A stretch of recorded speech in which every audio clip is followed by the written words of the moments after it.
আসসালামু আলাইকুম। আমাদের অনেক মায়েরাই কিন্তু চান যে নরমালি তার ভ্যাজিনাল ডেলিভারি করতে। তাদের একটি আশা থাকে যে আমি নরমাল ডেলিভারি করব। তো সেক্ষেত্রে নরমাল ডেলিভারি আমরা অবশ্যই করব, কিন্তু এটাও আমাদের জানা প্রয়োজন যে এবং নরমাল ডেলিভারি পরেও কিন্তু মায়ের এবং তার সন্তানের কিছু স্বাস্থ্য পরিচর্যার প্রয়োজন আছে।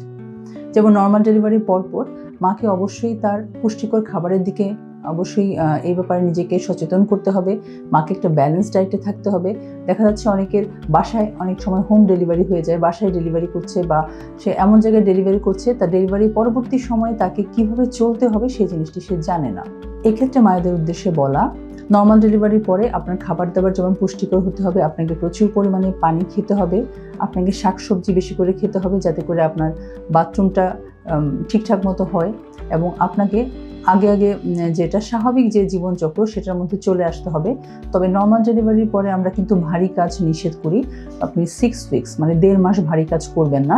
1.5 মাস স্বামী স্ত্রী মেলামেশা করা যাবে না। এবং আপনার যদি নর্মাল ডেলিভারির জায়গায় নিচের জায়গায় কোনো কাটা থাকে সেক্ষেত্রে অবশ্যই তারও পরিচর্যা করতে হবে, পরিষ্কার পরিচ্ছন্ন থাকতে হবে।